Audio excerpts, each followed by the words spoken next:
Alors, je m'appelle Adrien et j'ai rejoint Zindoc il y a à peu près un an maintenant, un peu plus d'un an, pour constituer la direction IA. Et voilà, donc depuis un an, je m'occupe de toutes les missions liées à l'IA dans l'entreprise. Que fait Zendoc sur le salon de la documentation? Alors, le salon de documentation, c'est vraiment le salon de référence dans le secteur qui nous intéresse en particulier, la gestion électronique de documents. Donc, c'était vraiment important pour nous d'être présents aujourd'hui et de profiter de cette occasion pour présenter les dernières nouveautés en matière d'IA qu'on va proposer à nos clients pas plus tard que le 25 mars avec des nouveautés qu'on est en train d'annoncer, mais aussi plus tard dans l'année, on est en train de présenter, de travailler sur différents démonstrateurs et ça nous permet d'échanger avec nos partenaires et nos clients sur ces sujets-là, de capter leurs besoins, d'essayer de comprendre à quel point les solutions qu'on est en train de développer peuvent les intéresser. Donc c'est vraiment un point d'étape important pour nous. Justement, sur le produit, comment vous intégrez l'IA à Zendoc? Alors, l'intégration de l'IA dans Zindoc, elle se fait de différentes façons. Le premier projet sur lequel on travaille, il concerne un élément clé de la gestion électronique de documents, qui est l'indexation des documents fournisseurs. Donc, ce qu'on veut dire par là, c'est que quand on dépose une facture dans Zindoc, il faut qu'on soit capable d'extraire automatiquement tout un tas d'informations, notamment à propos des montants, des références, des dates, des coordonnées qui sont dans la facture. Et pour ça, on avait déjà une solution qui existait, qui était performante dans Zindoc, mais on a voulu aller plus loin et utiliser l'IA pour être capable d'améliorer les performances de cette solution, tout en maîtrisant la confidentialité des données et tout en garantissant pour nos utilisateurs que les données sont traitées en France sur des serveurs qu'on maîtrise de A à Z. Donc ça, c'est un premier exemple de la manière dont on intègre l'IA dans Zindoc. Il y a d'autres sujets qu'on est en train d'explorer en ce moment qui consistent à essayer d'aller un peu plus loin sur notre capacité à extraire du contenu à partir des documents et d'essayer aussi de mieux comprendre le contenu des documents pour proposer de nouvelles fonctionnalités à nos clients, à nos utilisateurs et être capable d'avoir des usages qui vont au-delà de ce qu'on savait faire jusqu'à présent et qui permettent d'explorer de nouvelles pistes et d'apporter une nouvelle forme de valeur ajoutée. Pour le client, qu'est-ce que ça va apporter en plus? Alors pour le client, ce que ça va apporter en plus au niveau de l'indexation, pour les factures fournisseurs, c'est l'amélioration des performances. Donc aujourd'hui, avec l'IA, on est capable d'avoir un taux de détection correct qui va aller au-delà de 95%. Donc c'est vraiment un chiffre important, un niveau de performance important qu'on voulait garantir à nos clients.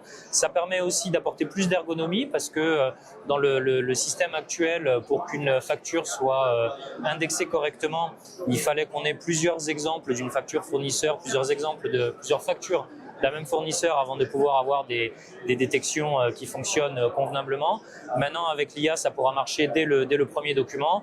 Et encore une fois, on arrive à faire tout ça en garantissant la confidentialité des données. Donc ça, c'est une première forme de valeur ajoutée pour les clients. Pour ce qui est des projets à venir, pour l'instant, c'est encore un peu expérimental. Donc, on n'a pas encore identifié vraiment le cas d'usage sur lequel on va pouvoir appliquer de nouveaux traitements. Mais ce qui est certain, c'est qu'on va s'attacher à essayer d'extraire un contenu beaucoup plus riche à partir des documents, ne pas se limiter, entre guillemets, aux valeurs qu'on sait indexer jusqu'à présent et surtout apporter des fonctionnalités qui permettent d'essayer de comprendre le contenu des documents pour essayer d'apporter des fonctionnalités sur la synthèse de ce contenu pour automatiser certaines tâches, pour en fait amener beaucoup plus rapidement l'utilisateur dans une situation où il va pouvoir prendre une décision à partir du contenu qui a été extrait dans les documents sans que on ait besoin d'aller chercher manuellement l'information dans un ou voire même plusieurs documents, croiser cette information-là. Donc notre promesse, c'est d'essayer d'automatiser toutes ces étapes-là pour que l'utilisateur soit beaucoup plus facilement et rapidement confronté à la prise de décision, qui est l'élément qu'on veut lui permettre de faire le plus rapidement possible. Au niveau des RGPD, de la conformité et de la confidentialité, c'est un élément qui va être augmenté par l'IA? Alors c'est clairement un élément qui est très important pour nous parce que nous on veut vraiment garantir que sur toute notre chaîne de traitement, on ait un respect le maximal, je dirais, de toutes ces contraintes-là. Donc c'est vraiment quelque chose qui nous tient à cœur. C'est pour ça d'ailleurs qu'on a voulu intégrer les compétences liées à l'IA et le savoir-faire lié à l'IA dans l'entreprise pour pouvoir maîtriser vraiment toutes les étapes de ce traitement. Et l'utilisation de l'IA doit nous permettre de continuer à aller dans cette direction et surtout de faire en sorte qu'on puisse toujours apporter le niveau maximal de garantie à nos clients de ce point de vue-là.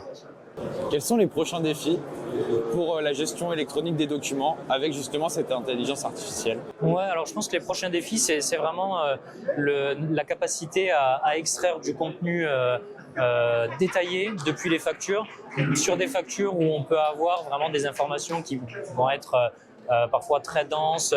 Je pense souvent aux factures d'énergie comme EDF ou certaines factures de téléphonie ou même d'autres types de factures dans le BTP où on peut avoir beaucoup d'informations qui va peut-être un peu au-delà des factures qu'on a l'habitude de voir par ailleurs. Et je pense que l'IA peut vraiment apporter un plus sur la capacité à aller extraire cette information-là et à la traiter. Mais si on raisonne au-delà des factures, parce qu'il ne faut pas vraiment se limiter à ce type de documents en particulier, je pense que sur tous les documents qu'on est amené à manipuler dans une entreprise au quotidien, que ce soit sur des contrats, sur des documents juridiques, des fiches de paie, peut-être même des comptes rendus de réunion pour explorer de nouveaux usages. Il y a beaucoup d'informations qu'aujourd'hui on ne sait pas forcément capter sans utiliser d'IA, qu'on peut maintenant aller chercher et qu'on peut surtout questionner, interroger pour obtenir des synthèses, pour obtenir des informations clés, pour essayer d'aller chercher des indicateurs, pour essayer d'avoir des projections, des tendances, pour faire des analyses comparatives. Donc il y a vraiment énormément de champs qu'on peut explorer. Le plus compliqué finalement, c'est de trouver, je dirais, le bon ratio entre la valeur ajoutée, le coût et l'impact que ça peut avoir pour nos utilisateurs pour être sûr de leur apporter quelque chose qui soit utile et au bon coût, quoi. Avec l'augmentation de l'intelligence artificielle, qu'est-ce qui va rester pour l'humain? Alors, nous, clairement, l'objectif, c'est vraiment pas de supprimer l'humain de la boucle ou de faire en sorte qu'on réduise les effectifs, etc.